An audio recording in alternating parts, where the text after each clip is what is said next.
Introducing the Daredevils of Hollywood. Okay, Mac, get that camera set up while I go over the gags with Jerry here. Now look, Jerry. Yeah, Mr. Talbot. You're one of a gang of bank robbers. The gang's just captured an armored car. You're supposed to be driving it. We'll have a few dummies to double the other guys. Yeah, I see. Now, all you got to do is swing off the street there onto the pier, come tearing down to the end, crash through the railing, and sail off into the ocean. Get it? Sure, it's a cinch. We're all ready, Mr. Aldworth. Swell. Well, here we go, Jerry. I'll give you the signal. How fast do you want me to go off the pier, Mr. Aldworth? Open it up wide. Give it all you've got. Okay, I'm ready whenever you are. All right, everybody. Here we go. Quiet, please. Quiet, everybody. Quiet. Okay, Mac. Give him the signal. Okay. Coming up. He's not wasting any time. Oh, boy, look at him make that turn. He's on the pier. Here's our shot. Now get this.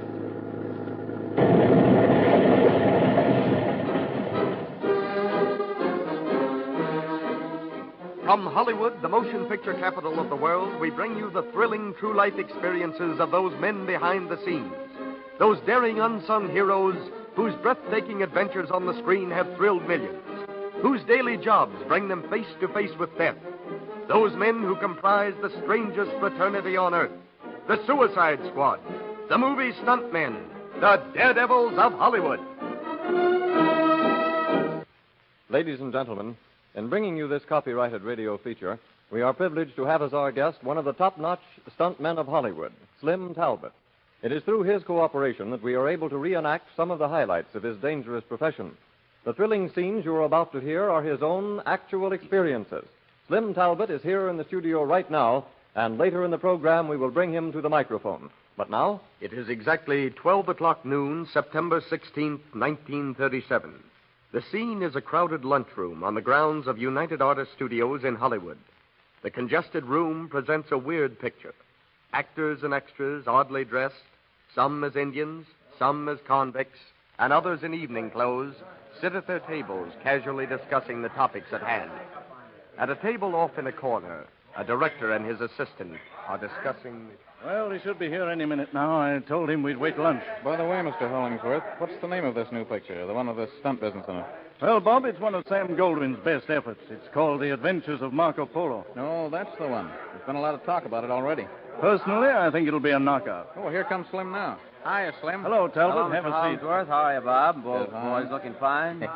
Well, I understand that you've got some stunt stuff coming up, Mr. Hollingsworth. What's it all about? Anything tough? If I had to do it, Slim, I'd think it was plenty tough. But you fellows don't seem to take anything seriously, eh? Well, you'd be surprised if you knew how serious we are sometimes. Oh, listen to the man. Why, Slim, you stuntmen do half your gags with your eyes closed. No, it's not quite that bad. Here's what we got lined up for tomorrow, Slim. You know that high cliff out at Chatsworth?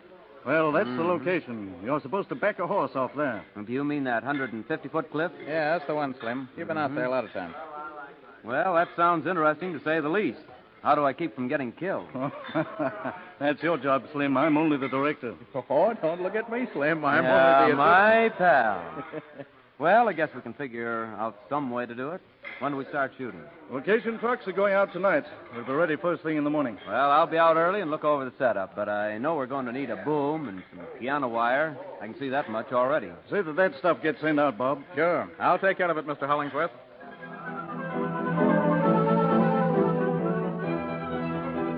We now find the motion picture company on the location set. Scores of men have finished setting up the equipment. It is early morning. The bright September sun has just started on its trip across the sky, bringing a welcome warmth to the chilly mountain air. The country is rough. High, jagged peaks, sheer cliffs, rocks, a landscape exposed to centuries of abuse by wind and water. On a small plateau, overlooking a breathtaking canyon whose walls are lined with solid rock, we find Slim Talbot, Mr. Hollingsworth, the director, and his assistant. Mr. Talbot is speaking. What are you looking at, Bob? You seem absorbed in deep thought. You know, I was just thinking. It's a long way down there. Exactly 152 feet. It's been measured several times. From where the cameras are set up, all this depth shows in the picture. It'll be a beautiful shot. Well, I'll tell you, Mr. Hollingsworth. The only way the stunt can be done is to run the boom out over the edge of the cliff. and have a piano wire attached to me and one on the horse. I see. Then when the horse backs off the cliff, the wire will keep you both from falling to the bottom, eh? Yeah, that's it. Now, you can cut the scene there, and we can make the long shot of the fall using the wire as safety. That's a very practical suggestion, Slim. Bob, get the grips on that right away, will you? Sure, Mr. Hollingsworth. Well, Slim, when we get that done, we'll be ready to go. I'm anxious to get this scene in the bag. Well, we're all set, Mr. Hollingsworth. Boom's rigged up with the wire. Good. Well, get up on your horse, Slim, and we'll tie you off to the boom. We'll have this shot before you know it. Okay, tie us off. All right, everybody. We're ready to go. How about cameras? All set, Mr. Hollingsworth. Sound okay? Oh, yes, stay here. Yes, sir. All right, Slim, how about it? I guess we're ready, too. Okay. Now listen, all you men on the horses. You keep backing Slim up towards the edge of the cliff until he goes over, and talk it up among yourselves. When I yell cut, give him plenty of room to jump back. Is that clear? Yeah, we got it. All right, here we go. Quiet, everybody. Quiet, please. Okay, roll them. Go ahead, men. Now, not too fast. That horse backs up good, doesn't he? Maybe he wouldn't if he knew what he was backing into. You fellows on the boom, keep up slack on those wires. There they go. Off the edge. Watch him. Okay, cut. Oh, that's swell. Bring that boom back in. Hey, watch that wire. Look out, Slim. Look out, Slim. The wire's broke. Jump. Jump. Boy, what a close shave. He barely made it. Oh, gee. You okay, Slim? Say, that was a quick jump you made there, boy. Yeah, it had to be quick. I was lucky to make the bank. Well, I'll say you were.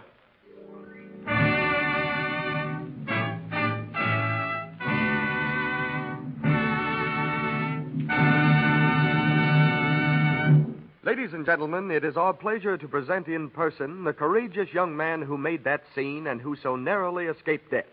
Slim Talbot, interviewed by Glenn Hardy. Well, Slim, that certainly was a close shave. But tell me, what happened to the horse? Well, believe it or not, he didn't even get a scratch. He slid down the steep slope on his back, and a little ledge down about 20 feet stopped him. Well, that horse was pretty lucky himself then. Yeah, he sure was. If he'd turned over on his feet and dropped, he'd have been killed. Well, Slim, about that piano wire, why do you suppose it broke?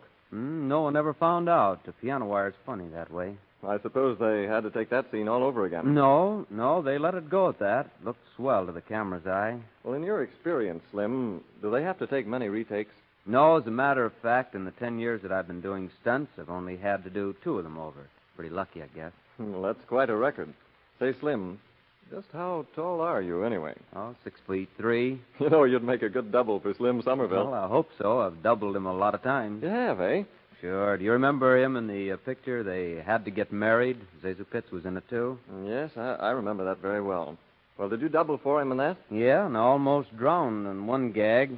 I had to jump into a lake wearing a suit of armor. The thing weighed about 100 pounds.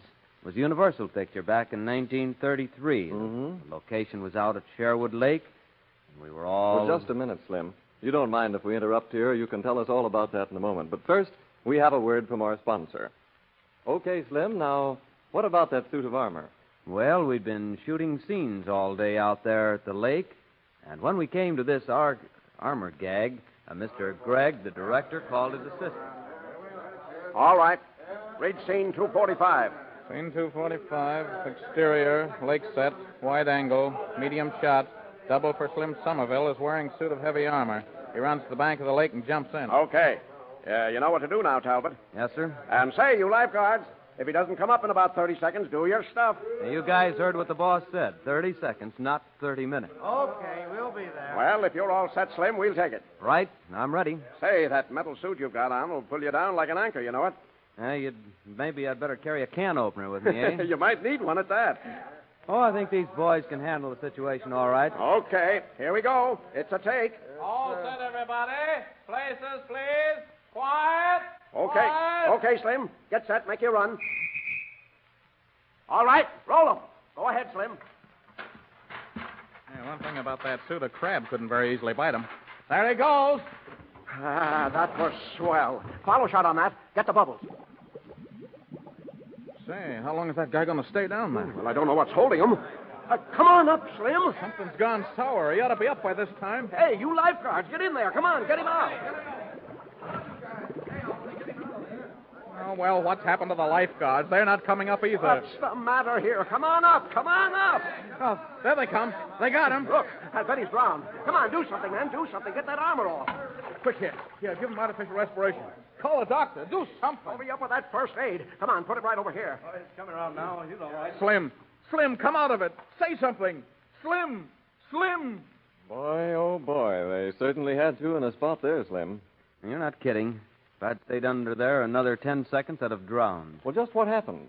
Well, you see, the suit of armor pulled me right down to the mud bottom and held me there. Well, couldn't you do anything for yourself? Nope, I just couldn't do a thing. Even both the lifeguards had a tough job. Well, now, Slim, honestly, how do you like doing stunts for the movies? Well, sometimes the stunts are not so hot, but the dough's always there. Then you're in it for the money. That's the only reason I'm in it.